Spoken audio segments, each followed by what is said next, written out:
जय हिंद दोस्तों। आज की इस वीडियो में हम देखेंगे कि बिजली का बिल कैसे निकाला जाता है। बिजली का बिल निकालने से पहले हमें यह पता होना चाहिए कि हमारी यूनिट कितनी है, कितनी हमारी यूनिट आई है। ठीक, अगर यूनिट हमारी पता है तो हम बिजली का बिल आसानी से निकाल सकते हैं। तो सबसे पहले हमें क्या पता होना चाहिए, किलोवाट घंटा। ठीक है, यूनिट को ही हम किलोवाट घंटा कहते हैं। ठीक, उससे पहले हमें यह पता होना चाहिए विद्युत ऊर्जा क्या है, इलेक्ट्रिक एनर्जी क्या है, विद्युत सामर्थ्य या शक्ति क्या है। ये सब हमें पता होना चाहिए, तब हम इसको आसानी से अच्छे से समझ सकते हैं। ठीक, तो सबसे पहले देखते हैं विद्युत ऊर्जा क्या होती है, इलेक्ट्रिक एनर्जी। ठीक, तो किसी चालक में, कोई भी चालक है, ठीक, किसी चालक में विद्युत आवेश प्रवाहित होने से जो ऊर्जा व्यय होती है, विद्युत आवेश प्रवाहित होने से जो ऊर्जा व्यय होती है, जो ऊर्जा निकलती है, उसे क्या कहते हैं, विद्युत ऊर्जा कहते हैं। यदि किसी चालक के सिरों के बीच विभवांतर क्या है, भी है। मान लीजिए ये चालक है, इसके सिरों के बीच विभवांतर क्या है, भी है। तो क्यू कूलाम आवेश को चालक के एक सिरे से दूसरे सिरे तक ले जाने में किया गया कार्य W। ठीक, किया गया कार्य या फिर कार्य को हम कह सकते हैं व्यय ऊर्जा। ठीक, किया गया कार्य या फिर कह सकते हैं व्यय ऊर्जा W है। तो W बराबर होता है V इंटू क्यू। W बराबर क्या होता है, V इंटू क्यू। मतलब वोल्ट और आवेश के गुणनफल को क्या कहते हैं, कार्य कहते हैं। इसका कार्य का मात्रक क्या होता है, जूल। कार्य का मात्रक क्या होता है, जूल होता है। ठीक, यहाँ से इसका मात्रक क्या होगा, जूल। अब देखते हैं विद्युत सामर्थ्य क्या है। विद्युत सामर्थ्य को हम P से प्रदर्शित करते हैं, इसको इलेक्ट्रिक पावर कहते हैं। किसी विद्युत परिपथ में विद्युत ऊर्जा के व्यय मतलब खपत या क्षय होने की दर को विद्युत शक्ति कहते हैं, इलेक्ट्रिक पावर कहते हैं। ठीक, विद्युत सामर्थ्य P बराबर होता है विद्युत ऊर्जा, जो अभी बताया, W अपान समय T। ठीक, इसका मात्रक क्या होता है, वाट। ठीक है, इसका मात्रक क्या होता है, वाट। विद्युत सामर्थ्य या विद्युत शक्ति का मात्रक क्या होता है, वाट। दूसरे शब्दों में इसको कह सकते हैं जूल प्रति सेकेंड, जूल बटा सेकेंड। समय का मात्रक, कार्य का मात्रक क्या है, सॉरी, यहाँ विद्युत ऊर्जा का मात्रक क्या है, इसको कार्य भी कह सकते हैं, इसका मात्रक जूल है, जूल प्रति सेकेंड है। ठीक है, तो वाट विद्युत सामर्थ्य का बहुत छोटा मात्रक है। इसके बड़े मात्रक किलोवाट, मेगावाट, अश्व सकते हैं। ठीक है, वाट जो है विद्युत सामर्थ्य का बहुत छोटा मात्रक है। इसके बड़े मात्रक किलोवाट, मेगावाट, अश्व सकते हैं। ठीक है, 1 किलोवाट बराबर होता है 1000 वाट। जिस प्रकार से 1 किलोमीटर में कितने होता है, 1000 मीटर होता है। 1000 को हम लिख सकते हैं 10 की घात 3 मीटर। ठीक है, तो 1 किलो वाट बराबर भी वैसे होता है 1000 वाट। ठीक है, तो यहाँ 1 मेगावाट बराबर होगा 10 की घात 6 वाट। ठीक है, यहाँ से एक अश्वशक्ति बराबर होता है 746 वाट। ठीक, एक अश्वशक्ति बराबर होता है 746 वाट, या एक हॉर्स पावर इसको कहते हैं। अश्वशक्ति को क्या कहते हैं, हॉर्स पावर कहते हैं। ये 746 वाट के, इसको देहाती भाषा में हाथ पावर सब लोग कहते हैं, देहात में जल्दी जल्दी में बोल देते हैं वैसे, हाथ पावर। ठीक है, उसी तरीके से यहाँ जैसे बोलते हैं वाट लग गई, वाट। ठीक है, तो शक्ति जिसके पास रहेगी वही वाट लगाएगा। तो वाट शक्ति का मात्रक क्या है, वाट। और यहाँ से हॉर्स पावर 746 वाट है, तो तुम्हारे पास क्या है, हाथ पावर है, हॉर्स पावर है। ठीक है, तो यहाँ हॉर्स पावर को शॉर्टकट में लिखते हैं 1 HP, एक हाथ पावर। ठीक है, देखो हॉर्स पावर है। ठीक है, एक हॉर्स पावर बराबर 746 वाट। ठीक, तो यहाँ से देख लीजिए, यहाँ से बहुत सारे फार्मूले निकलते हैं इसमें। तो P बराबर W अपान टी, यहाँ E क्या होती है, तीव्रता होती है, Q आवेश, T समय, E का यहाँ पर अभी कोई रोल नहीं है। और W बराबर होता है V इंटू क्यू, Q बराबर IT, V बराबर IR। यहाँ P क्या है, शक्ति है, I धारा है, रो प्रतिरोध होता है इसमें, या विशिष्ट प्रतिरोध होता है। प्रतिरोधकता, रो प्रतिरोधकता कहते हैं या फिर विशिष्ट प्रतिरोध कहते हैं। W ऊर्जा, V क्या होता है, विभवांतर या विभव, R क्या होता है, प्रतिरोध। तो यहाँ से P बराबर होता है VI। ठीक है, यहाँ से P बराबर होता है VI। देख लीजिए कैसे निकला P बराबर VI। यहाँ से P बराबर होता है, P बराबर W अपान टी होता है। तो डब्लू क्या लिख सकते हैं, वी क्यू अपान टी, ठीक है। तो वी बराबर क्या होता है, यहाँ से हम क्यू का मान रख सकते हैं वी इंटू क्यू, यहाँ से आई टी, तो यहाँ नीचे भी टी हो जाएगा, तो टी से टी कैंसिल हो जाएगा, तो पी बराबर वी आई। इसी तरीके से हम इस मान को यहाँ पर रख के इससे पता कर सकते हैं, ठीक है। तो अब देखते हैं यहाँ किलोवाट क्या होता है। किलोवाट घंटा या यूनिट किसे कहते हैं।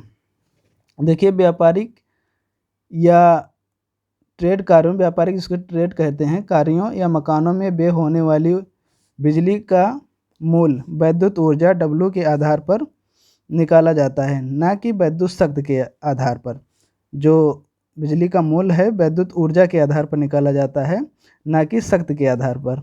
ऊर्जा का मात्रक जूल व्यवहारिक दृष्टि से बहुत छोटा पड़ता है, इसलिए वैद्युत ऊर्जा का मूल्य निकालने के लिए जूल के स्थान पर ऊर्जा का एक विशेष मात्रक प्रचलित है, जिसे किलोवाट घंटा या बोर्ड ऑफ ट्रेड यूनिट, जिसको शॉर्टकट में कहते हैं BTU या यूनिट कहते हैं, ठीक है। देख लीजिए यूनिट किसे कहते हैं। तो वैद्युत ऊर्जा बराबर होती है W बराबर वैद्युत शक्ति इंटू समय, ठीक है, VI, ठीक है। P का मान रखा गया यहाँ से P का मान VI यहाँ रखा गया, VI बराबर यहाँ से VI इंटू टी घंटा, यहाँ वाट है, यहाँ घंटा, V बराबर VI T / 100, यहाँ किलो। अब यहाँ 1000 से कितना डिवाइड कर दिया जाएगा, तो यहाँ किलो 8 घंटा बन गया, ठीक है। तो यूनिटों की संख्या बराबर वोल्ट इंटू एम्पियर गुणे घंटा बटे 1000। तो यहाँ से वाट निकल गया कितना, वाट इंटू घंटा बटे 1000, ठीक है। तो यहाँ से इसका यूनिट की संख्या का फार्मूला बना वाट इंटू घंटा इंटू दिन अपान 1000, ठीक।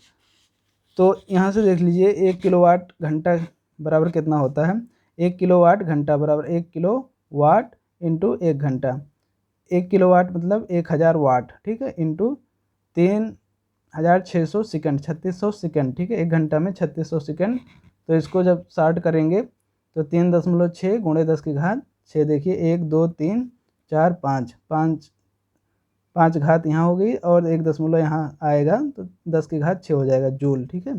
1 वाट घंटा बराबर 3.6 गुणे 10 की घात 6 जूल, ठीक है। 3.6 गुणे 10 की घात 6 जूल, ये क्या है, 1 वाट घंटा है, ठीक।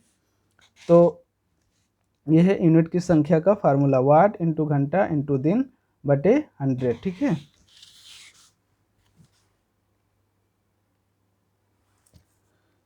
अब देख लेते हैं इसका।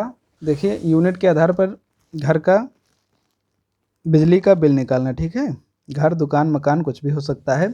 तो यहाँ यूनिटों की संख्या बराबर वाट इंटू घंटा इंटू दिन अपान 1000, ठीक है। अभी हमने फार्मूला कैसे निकाला गया इसको पीछे हमने दिखाया।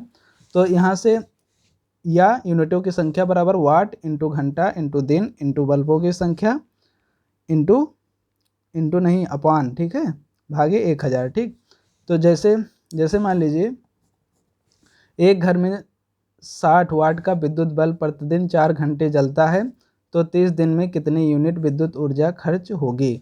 60 वाट का कोई बल्ब है, 4 घंटे रोज जलता है, तो 1 महीने में कितने यूनिट विद्युत ऊर्जा खर्च होगी, ठीक है। तो यहाँ से क्या पता है विद्युत सामर्थ्य शक्ति कितना है 60 वाट, समय क्या है 4 घंटे, दिन क्या है 30 दिन। तो यहाँ यूनिटों की संख्या क्या हो जाएगा PTD, मतलब यहाँ से वाट और घंटा और दिन, ठीक। तो 60 यहाँ से सबका मान रख के यहाँ काट दिया गया, इतना आया 7.2 यूनिट, ठीक है। जब ये 0 हटेगा ऊपर पॉइंट लग जाएगा 7.2 यूनिट, ठीक। अब यदि हम कहें कि 1 यूनिट का मूल्य, देखिए ये अलग अलग जगहों का अलग अलग होता है यूनिट, ठीक है। तो यहाँ 7.2 यूनिट का मूल्य कितना आएगा, 7 इंटू यहाँ यूनिट का मूल्य 3 दिया गया है, 1 यूनिट बराबर 3 रुपया, ठीक है। तो 7.2 यूनिट है तो कितना रुपया आएगा 21.6 यूनिट, ठीक। अगर 60 वाट का बल्ब आप 4 घंटे रोज जलाते हैं तो 1 महीने में 3 रुपये की दर से 1 यूनिट का देना होगा कितना 21.6 रुपया, लगभग 21.5 रुपया आपको देना पड़ेगा, ठीक है। यदि आप 60 वाट का बल्ब डेली 4 घंटे पर जलाते हैं तो पड़ेगा यूनिट ठीक, वही लिखा गया है। यदि एक घर में 1000 वाट के 15 विद्युत बल्ब प्रतिदिन 6 घंटे जलते हैं, यदि एक घर में 100 वाट के बल्ब, ठीक है, 15 विद्युत बल्ब प्रतिदिन 6 घंटे जलते हैं, तो 300 वाट का एक रेफ्रिजरेटर भी 10 घंटा प्रतिदिन कार्य करता है। 2.5 ढाई रुपये प्रति यूनिट की दर से एक माह में कितना विद्युत मूल्य देना पड़ेगा, ठीक है। तो यहाँ से हमने सॉल्व किया है, आप देख सकते हैं यूनिटों की संख्या बराबर है कितना, विद्युत लैंप में व्यय ऊर्जा और रेफ्रिजरेटर में व्यय ऊर्जा अलग अलग सबका निकाल लेंगे, ठीक है, फिर ऐड कर देंगे तो कितना मान आएगा। यहाँ से आप देख सकते हैं 360 यूनिट का मूल्य कितना आएगा, 360, टोटल 360 यूनिट निकला। एक यूनिट का मूल्य कितना है, ₹2.5, तो इसको इंटू कर दिया गया, कितना आया, 900 रुपये देने पड़ेंगे, ठीक है।